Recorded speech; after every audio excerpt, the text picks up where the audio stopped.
Chloe was faithful to me for 5 years. But right before our wedding, she cheated on me. The other guy was a handsome college kid who, with his sharp features, looked a lot like I did back in school. Afterward, her best friend asked her what it was like. She savored the memory for a moment and said, "Way more intense than Alex. If I had known guys out there were so much fun." She sighed, "I never would have put all my eggs in one basket. It's a shame I wasted those 5 years." I accepted it all calmly. Then I contacted the kid privately. On our wedding day, he was the one who put on the tuxedo and walked onto the stage in my place. The moment Chloe turned around to look, she completely lost her mind. After we set the wedding date, both Chloe and I got incredibly busy. I was busy planning the wedding, while she was trying to wrap up her work ahead of time to clear half a month for our honeymoon. One day, I'd picked out 2 potential venue designs and went to her office to get her opinion. But before I knocked, I heard her dismissive voice from inside. "Older men really are boring. Someone like Leo, though, he's just right." I was completely baffled, but I had a sinking feeling that the older man she was talking about was me. I peeked through the crack in the door and kept listening as the picture slowly came into focus. I was faithful to Alex for 5 whole years, you know? And now, even with the wedding date set, he won't even touch me. I'm starting to regret agreeing to marry him. Her best friend let out a snicker and asked in a sleazy tone, "So if you think older guys are so bland, how's your little boyfriend taste?" Chloe narrowed her eyes, tracing the tip of her pen with her finger as she mulled it over. "He's intense. Way more energetic than Alex. If I had known guys out there were so much fun." She sighed, "I never would have put all my eggs in one basket. It's a shame I wasted those 5 years." Through the crack in the door, I saw a messy mix of unfulfilled desire swirling in her eyes. It was a stark contrast to her usual self-control. In that moment, she was like a still pond, and tossing a single stone into it would send ripples spreading everywhere. I clenched my fists, feeling my heart slowly sink. Just as I worked up the courage to burst in and confront her, the stone itself, Leo, appeared. Leo walked out of Chloe's private break room. He was wearing a white button-down and casual pants, a look of post-nap drowsiness on his face. Looking closely, I realized he did bear a striking resemblance to me in my college days. "Chloe, are you guys still talking about the project?" the boy asked, his voice clear and bright. Chloe didn't say a word, but her sticky gaze never left him. "I have to get back for class. If I fail my finals, I'll have trouble graduating." "Okay, I'll have the driver take you." Chloe wrapped an arm around his waist and casually planted a kiss on his cheek. "Don't, your friend's still here," he said. Leo was shy, but their hips and legs were pressed tightly together. I've read online that body language like that is a classic sign of physical attraction.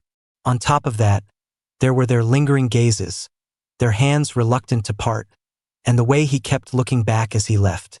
How sweet. It would have been anyway if I weren't Chloe's fiancé. When Leo came out, I was sitting at Chloe's assistant's desk. He saw me and looked both wary and confused. "Didn't Chloe say no one was allowed up here without her permission?" I smiled. "The driver's out on a run. Miss Chun asked me to give you a ride back to campus." He relaxed and followed me to my car. "Whoa, you're just an assistant and you drive a car this nice." This kid must have been pretty sheltered. It was a Mercedes, sure, but just a base model worth maybe 50 grand. But I didn't burst his bubble. "Miss Chun is generous," I said. "If you work for her long enough, the benefits are pretty good." "You've been with Chloe for a long time?" 5 or 6 years. "We were classmates. She thought I was capable, so she asked me to stay on." I watched the boy's curious eyes in the rearview mirror. A second later, just as I expected, he leaned forward and asked me a more personal question. "Then you must have met her husband, right?" I replied coolly, "Miss Chun doesn't have a husband. That guy is, at most, a fiancé." A surprised smile touched the corners of the boy's lips. "So what's her fiancé like?" he asked. "In what sense?" "Age, education, family, job." "He's 28, bachelor's degree, single-parent household, university professor. Sounds pretty average." He pouted. "And he's almost 30. His energy levels probably can't keep up, right? How's he supposed to help Chloe build her career and take care of a family?" My hands tightened on the steering wheel. I never expected to hear words like that from a college student. So much for a quality education. After a few seconds of silence, I continued. He probably won't be in Ms. Chen's life much longer. Leo's handsome lips parted in a gasp. Why? Because of you.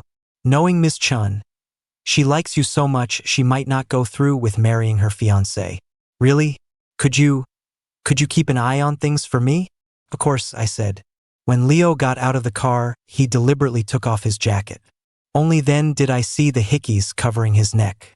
Perhaps my gaze was too intense, because Leo looked embarrassed and quickly put his jacket back on. Stop staring. It's embarrassing. I looked away and asked softly, Does it hurt? He looked aggrieved. It hurts a lot. She's always so rough, but I don't dare tell her no. Next time Miss Chun is like that, just tell her you're not comfortable. Then she won't force you. How do you know all this? I leaned in close to his ear and smiled. Her fiancé told us when we were gossiping. Leo covered his mouth and let out a chuckle. You're so nice. I'll try that at home next time. At home? After dropping Leo off, I sent Chloe a message telling her to eat dinner on her own. Then I switched to my Bentley and drove straight to the apartment Chloe and I had bought for our marriage. I wanted to see if the home Leo mentioned was this place. Chloe had finished decorating the apartment a year ago. She had stubbornly refused to give me the code, saying she wanted to give me a surprise inside on our wedding night. 061397, my birthday. Beep. Incorrect password. 083195, Chloe's birthday. Beep. Incorrect password. 022520, our anniversary. Beep. Incorrect password. For my last try, I used the birthday I had just gotten from Leo.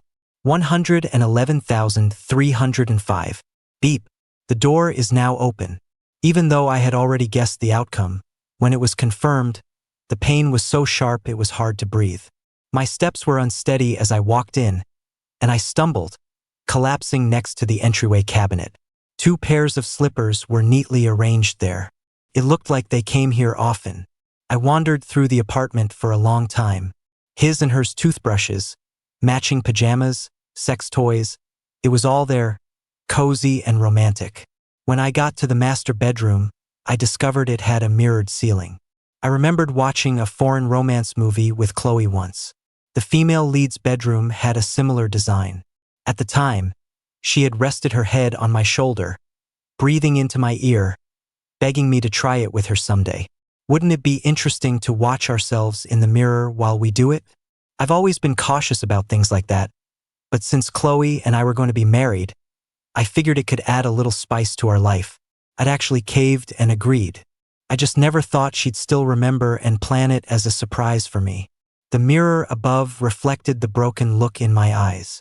It was strange. It was a crisp, clear autumn, but being in this room felt humid and sticky.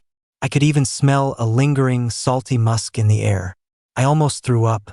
My brain was screaming at me to get out of there immediately. But just then, the door suddenly opened. Heavy panting filled the entire apartment as the door swung open. In a panic, I ducked into the study off the master bedroom. The study only had a desk. Chloe was driven by desire she wouldn't waste time in here. Chloe, isn't this a little too often today? Don't talk.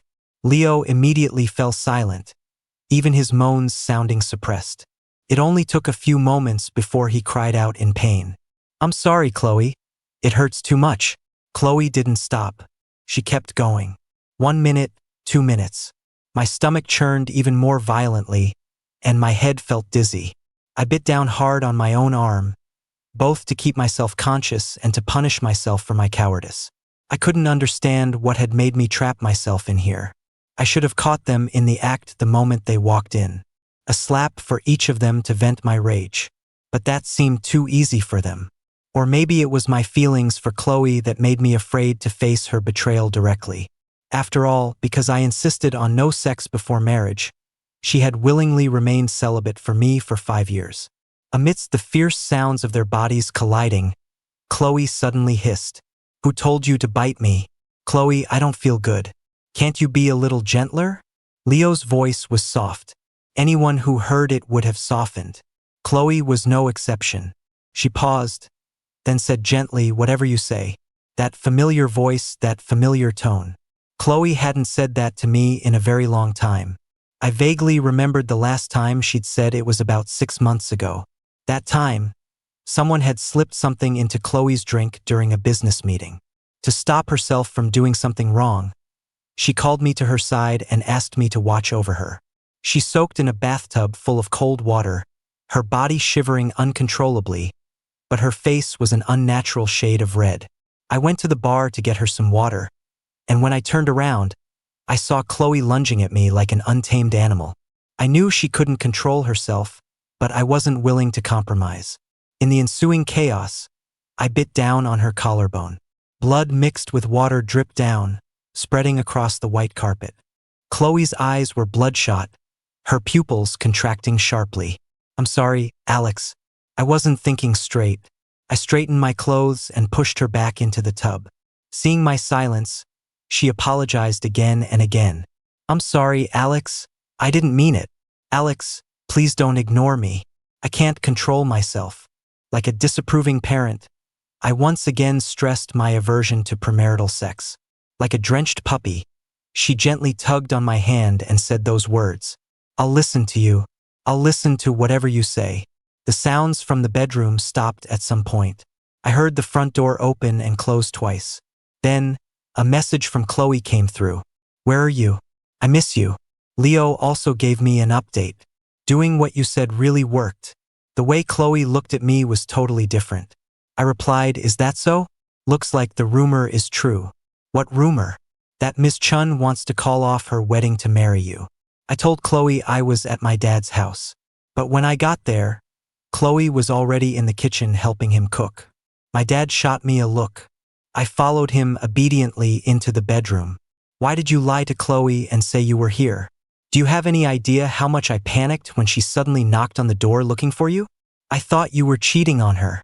If your old man wasn't so quick on his feet, you would have been busted. Now tell me, where the hell were you?" "Catching a cheater," I said. "Who's?" My dad instinctively struck a pose, ready for some juicy gossip. But he didn't know the cheater I caught was the daughter-in-law he was so proud of. I didn't tell him directly. Instead, I asked, "Did you tell Mom about the wedding?" He waved his hand dismissively. "I'll let her know in a couple of days." "Don't bother." "What? Didn't you want your mom to come to your wedding?" My fingers kept fidgeting with the hem of my shirt, unsure how to tell him about Chloe's affair. After a long pause, I took out my phone and showed him a picture of Chloe and Leo, their faces pressed together. "Dad, Chloe cheated on me. I just found out today." It took everything I had to keep my dad in the room. He was holding a pair of scissors, looking absolutely murderous. "Women are all the same, no good. She dares to cheat right before the wedding? Just watch me. I'm going to snip her to bits." I wrestled the scissors from him and told him to calm down. Then he started crying sorrowfully on the edge of the bed. I knew he was thinking about the past.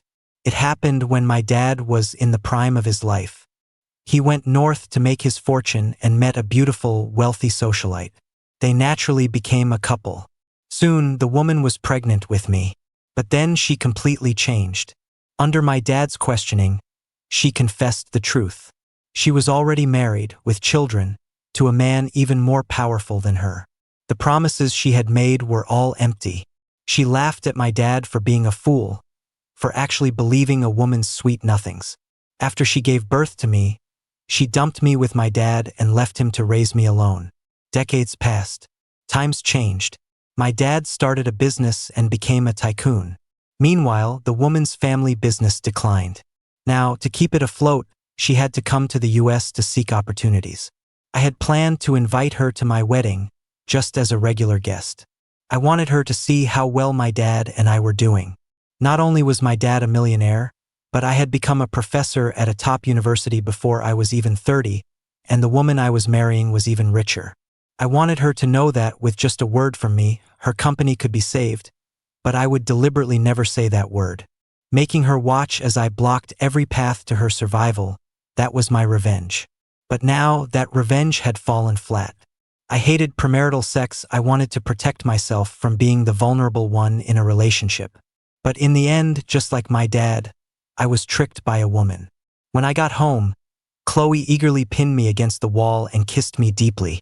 It had been a long time since we'd kissed like that, passionate and sincere. Was she reliving a memory or feeling guilty? All I felt was disgust. Chloe poured all her passion into that kiss, but I remained completely unmoved. So this is what it feels like to fall out of love. In that instant, the cheating, the relationship, the 5 years of my youth, none of it seemed to matter anymore. My body felt lighter. Leaving Chloe didn't seem like such a big deal after all. What's wrong? Chloe stopped when she got no response from me. She buried her head in the crook of my neck, kissing me again and again, as if she wanted to consume me. I grabbed her by the collar and led her into the bedroom. You want this? Chloe's gaze froze for a second. Then an irrepressible fire ignited in her eyes. Agree to 3 conditions, and I'll give you your reward early. What conditions? Tell your husband. Maybe I'll eat you up right now. Chloe spread my legs, and just like that, the tables were turned. First, I want more than half of your assets. Easy. I've already had the agreement drawn up. A voluntary gift. As she spoke, her hand slid down to my stomach, caressing me gently. Second, I want a huge wedding. You have to invite everyone you possibly can. Done. I'll even invite all the employees from my company. We'll have 180 tables. How does that sound? She was getting impatient, urging me to state my 3rd condition. Third, if we ever break up, we can't bother each other again. The movement of Chloe's hand stopped abruptly. Our eyes met, both of us hesitating. After a long moment, she rolled off the bed and sighed heavily. Alex, don't ever say things like that again. We are never going to break up. With that, she straightened her shirt and went into the guest bedroom. I had already expected this. Chloe considered herself deeply in love with me and had once sworn she would marry no one else. A woman who builds her entire identity around being devoted would probably never let me go if we split. But it didn't matter. Once the property agreement was signed, I'd have leverage over her one way or another. A couple of days later, Chloe's assistant delivered the prenuptial agreement to me. It was a thick stack of documents. She had transferred nearly her entire net worth to my name. After signing the agreement, I asked the assistant how Chloe had been the last few days. Chloe hadn't come home since that night. The assistant said she had been holed up in her office, occasionally blowing up in meetings and scaring the entire company into walking on eggshells. I told the assistant to remind Chloe to rest on time, watch her diet, and avoid cold foods. The assistant nodded repeatedly. Your concern will definitely lift Ms. Chen's spirits. I tapped my fingers lightly on the table while sending a message to Leo. Leo, Ms. Chen and her fiancé had a fight. She probably really wants to see you right now. As expected, Leo went to find Chloe. He started posting several updates a day on his social media feed showing them together. He went to work with her. She waited for him to get out of class, and at night they slept together. Seeing a sexy selfie Leo took of himself lying in bed in front of the mirror, I almost spit water all over my computer. Meanwhile, I was living like a single man again. But one day, during my class, an unwelcome guest appeared. Surprised? Leo had shed his meek and obedient persona. Sitting across from me now, he was the picture of arrogance. Chloe still had feelings for you, so I didn't want to cause trouble. I played along with your little act. But things are different now. You've completely worn out her patience. If you don't want to lose too badly, you should step aside. This was the first time we had spoken face to face, and the first time I had such a clear view of his shallowness. You're too impatient, I said slowly. You could have just pretended you knew nothing and waited for me to push Chloe to you. But you had to come here and make a scene. Wouldn't you call that biting the hand that feeds you? Leo looked like I had enraged him. He clenched his jaw, his chest heaving. Chloe would be mine with or without you. Is that so? Well, let's see if she goes to your place tonight. As I spoke, I sent a message to Chloe. Not to be outdone, Leo also messaged Chloe, affectionately asking her to dinner. A few minutes later, I received a very satisfying reply. Leo's face, however, turned ashen. I'm the only one who can help you get Chloe, I said. Your best bet right now is to wait for me to leave. Then you can smoothly take my place." Leo studied my expression, and after confirming I wasn't lying, his tone finally softened. "But will you really leave?" "Yes." "When?" "In 2 weeks." In 2 weeks was the wedding. Leo left with a smile on his face. To him, in 2 weeks, his life would be completely transformed. After he left, I threw away the cup he had been drinking from. I had to bottle up my anger and pretend to be magnanimous while helping him plan his future. If I didn't want to publicly humiliate both of them, I never would have given him the time of day. Someone who knowingly becomes the other man deserves nothing good in life. After Leo left, I contacted a friend who worked at his university. In just a few words, I learned that Leo's grades had plummeted in the last 6 months. Currently, the only institution willing to offer him a scholarship was a private foundation called Odyssey. I smiled. That foundation was one of my dad's. It was such a perfect coincidence in that moment. I felt like even fate was on my side. That evening, Chloe came home as expected. But this time, she seemed a bit reserved. I was the one to break the ice, sharing updates about the wedding preparations. "The invitations have been sent, the venue decor is set, and my tux and your dress are all ready." My enthusiasm seemed to contagious, and her spirits began to lift. I started to wonder what she would look like when she saw Leo standing at the center of the stage. Chloe was very concerned with appearances. She might just try to make the best of a bad situation to save face. That would be fine too. If she herself acknowledged Leo as the groom, then the elders and friends in attendance would have nothing to say. The thought was so absurd I actually laughed out loud. Seeing this, Chloe hugged me from behind. "Darling, you've gotten so well behaved," she whispered in my ear. "You used to make me be the one to back down after a fight. Now you're the one reaching out to me." I thought about it, and it seemed to be true. When Chloe and I started our relationship, we were already at an age to marry. But I wasn't ready to settle down so soon. I was determined to pursue my doctorate abroad. Chloe threw a fit about it for days, and my attempts to reason with her were useless. The day I was set to fly out, she suddenly appeared at the airport. Her eyes red as she cursed me for being so heartless. Of the 5 years we were together, I spent more than half of them overseas. Chloe would fly to see me whenever she had a spare moment. Just thinking about it now feels exhausting. I had tried to persuade her to break up and find a man better suited for her. But that just made her angry, and she accused me of pushing her away. The main reason I chose to come back home for a job was that I didn't want Chloe to have to travel so arduously anymore. She had compromised so much for me over those 5 years. I felt I should give something back to her. I was learning to love her the way she loved me. But unfortunately, she wasn't being as faithful to me as I was to her. With 3 days left until the wedding, Chloe finished her work early and stayed home to be with me. I found her presence unbearable and contacted Leo directly, telling him to find a way to get her out of the house.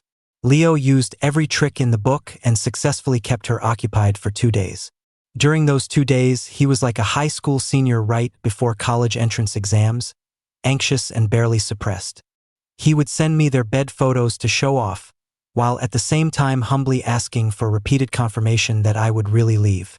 I forwarded all those photos to the wedding planner, telling her to be sure to display them on the wedding day.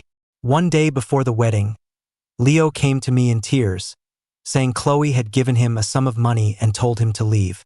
Chloe had given him 2 million yuan, which would have been a fortune for Leo, but because of my promise, he was no longer satisfied. He anxiously asked me what to do. I gave him the hotel address and told him to arrive on time on the wedding day. On the day of the wedding, I asked Leo if he dared to marry Chloe himself. Leo didn't hesitate and agreed immediately. So, within half an hour, the groom changed from Alex to Leo. When Leo walked out of the dressing room in a full tuxedo and makeup, even I was stunned for a moment. He looked so much like me. If no one pointed it out, the people present would probably really think the man on stage was me. Leo was lost in the joy of marrying Chloe, giddy with excitement. He completely ignored the fact that many of the people in the crowd were his own classmates from college. I had invited them as the host of the event. Students love a good spectacle. They spread news fast, have a strong sense of justice, and had received funding from my dad's foundation. With their help, Chloe and Leo's public humiliation would surely be even more brutal. Led by the wedding coordinator, Leo waited outside the venue doors. Inside, soft, beautiful music played, and the MC's voice followed. "Let us please welcome the groom." Leo's POV. I had never seen such a high-end tuxedo before, but the first time I saw it, it was already mine. Waiting by the door for those few minutes, I wasn't nervous at all. At her most passionate moments, Chloe had sworn she would love me forever. Now that she was finally free from that old man's clutches, she would surely be thrilled to see me. The doors slowly opened. A warm spotlight hit me. The stage was lined with expensive flowers, and screams and cheers erupted from all around. He looked so much like the groom, I almost didn't recognize him. The people below were muttering some nonsense. "I am the groom. Why would I need to look like anyone else?" I composed myself and started down the aisle that was meant for me. Once I walked this path, I would be living a life where I could have anything I wanted. One step, two steps, I slowly approached my Chloe. But before I could even get behind her, she suddenly turned around. She was definitely surprised. She was staring at me, stunned. I reached out to take her arm, but suddenly a pair of old folks appeared out of nowhere. The man started shoving me, and the woman slapped Chloe right across the face. I screamed for Chloe to save me, but why wasn't she doing anything? Everything slowly came into focus. The cheers weren't cheers, they were my classmates in the audience. Booing me, they mercilessly exposed my identity, calling me a homewrecker. I looked at Chloe and finally realized her expression wasn't surprise at all. Her eyes were filled with sheer terror. She took the slap, then slapped herself several more times.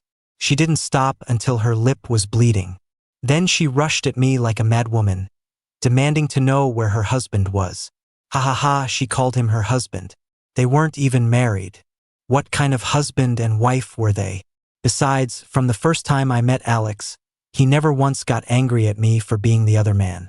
The husband she was talking about didn't love her at all. Looking at the frantic Chloe, a fire of hatred ignited within me. I spat in her face and said, "He dumped you. You mean less than nothing to him." My tuxedo was torn to shreds by a few old men. The flowers were kicked everywhere by Chloe.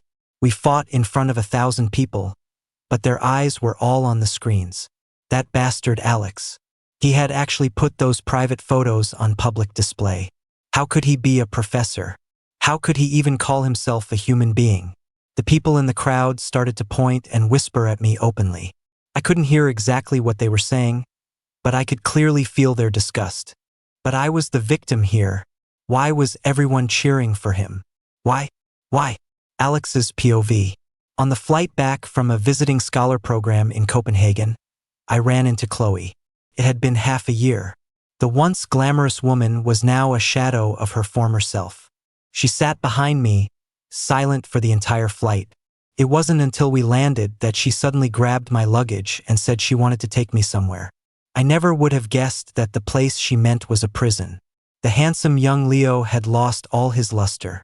When he saw me, he knelt down on the other side of the glass and begged for my forgiveness. Chloe never cheated. It was me. I was the one who seduced her. I faked those photos, I made up all those stories. Please, I'm begging you, talk to Chloe for me. Give me a chance to turn my life around. He lost control and was quickly taken away. Looking at the hidden hope in Chloe's eyes, I felt even more irritated. You brought me here just to tell me this? Alex, I was a victim too. Her voice was so pitiful, as if she had suffered a terrible injustice. Around the time we were supposed to get married, he was always threatening to kill himself to make me see him. I didn't want any trouble, so I went along with it. But I never imagined he was pulling so many strings behind my back. Believe me, I never betrayed you. Not physically and definitely not emotionally. Alex, please come back. Don't leave me again. The sky outside suddenly darkened as the last ray of sunlight was swallowed by the clouds. It was just like the last shred of feeling I had for Chloe, finally extinguished by her own hand. I took her somewhere, too. To our former apartment, the same place Leo had called home. Do you dare to go inside? Chloe was calm. She reached out and entered the code. 061397. My birthday. Alex, I could never bring myself to come here. Every time I thought about it, I would just think of the beautiful future we were supposed to have. But then, Chloe froze when she saw me pull a miniature camera from the bedside table in the master bedroom. I came here 6 months ago. Back then, the password was Leo's birthday. There were 2 pairs of matching slippers in the entryway. The mirror on the ceiling reflected your intertwined bodies. In the heat of the moment, Leo would bite your collarbone and whisper for you to be gentle. Stop it. The day before the wedding, you and Leo tried some difficult positions, and then you gave him a sum of money to leave. Alex, stop it. Chloe clutched her head, sinking to her knees in front of me in agony. You can't even stand to hear it? But 2 weeks before the wedding, I was right here in the study, listening to how much you were enjoying yourself. Chloe, you were the one who gave him that $200,000, and now you're pinning all the blame on him. You did all of it, yet you pretend to be the pitiful victim who did nothing wrong. Aren't you disgusting? As I walked out the door, I heard Chloe's desperate sobs from inside. I thought that was it, that we had finally drawn a clear line. But I never expected that just 1 day later, her assistant would contact me. Mr. G, you need to get to the hospital quickly. Something's happened to Ms. Chun. Is she dead? I could hear the beeping and whirring of medical equipment over the phone. I couldn't help but be curious about what had happened. When I arrived at the hospital, the hallway outside her room was already crowded. My former in-laws were there. They had aged so much the stately elegance they had 6 months ago was gone. Seeing them, I had to respectfully call them sir and ma'am. They had always been good to me, and at the wedding, they hadn't hesitated to discipline Chloe and Leo. My dear boy, you're finally here. We're at our wits' end. Please, I'm begging you, save my daughter. Ma'am, you should be asking a doctor to save her.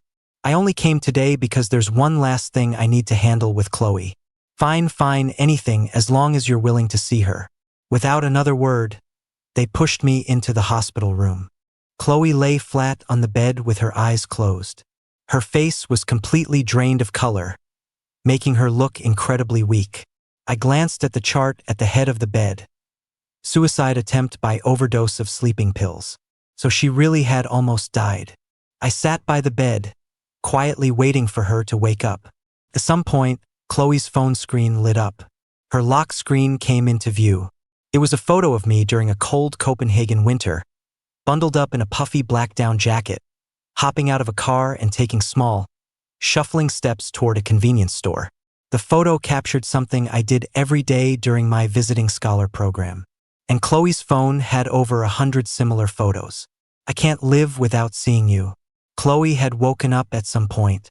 Her voice was so hoarse it was almost unrecognizable, likely a side effect of the pills. I knew you didn't want to be disturbed by me, so I lived across the street from you. I would wait by the window every day before you woke up, watching you crunch through the snow, get hit on by women, or chat with the shopkeeper.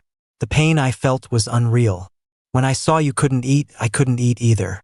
When I saw you losing weight, I forced myself to get thinner too, as if that was the only way I could legitimately be by your side.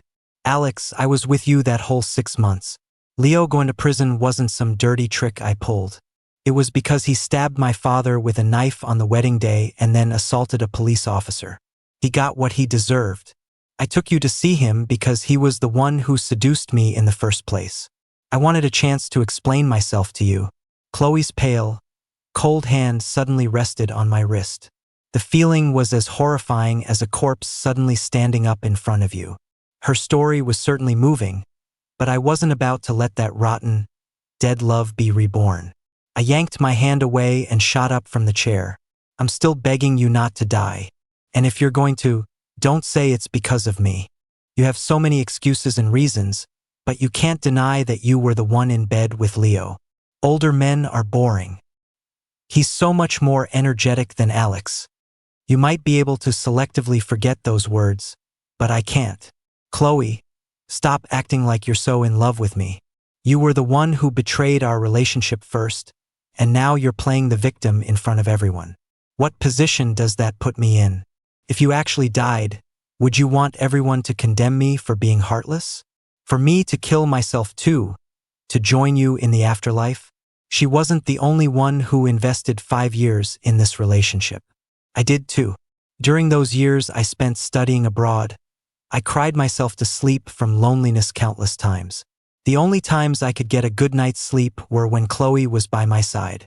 I loved her to the bone. I couldn't even imagine what I would become without her. But she was the one who complained I was getting older. She was the one who brought another man into our home. And now she was standing in front of me, playing innocent, acting devoted, making a scene about life and death. It was unbearably annoying. Chloe, we really don't have a future. Nothing you do has anything to do with me anymore. As I walked out of the room, a group of worried faces looked at me. I walked up to Chloe's mother and handed her the property documents Chloe had gifted me 6 months ago. Chloe won't take these back, so I'll have to trouble you to sign for them. As Chloe's mother hesitantly took the documents, a thud came from inside the room. An insulated tumbler slowly rolled out onto the floor. Chloe was leaning against the doorframe, her voice weak. Don't take them. It's what I owe him. I closed my eyes, placed the stack of documents on the table, and walked away without looking back. Chloe's POV.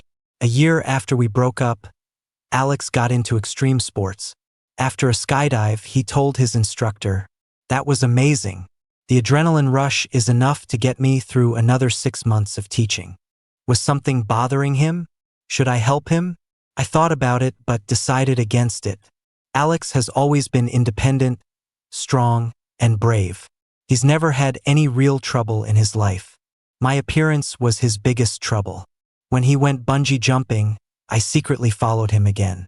Standing on the other side of the canyon, watching him climb onto the platform, my heart started pounding uncontrollably. The things he was doing were getting more and more dangerous. He had no one looking out for him. What if there was an accident? I told my assistant to hurry over and arrange for a female instructor to accompany him. That way he'd have fun and feel safe. Before I could even finish my sentence, I saw a woman behind him through my binoculars. That woman had her hands on his waist, and my Alex, he was smiling at her. In that moment, it felt like someone had their hands around my throat. It was too much. It was just too painful.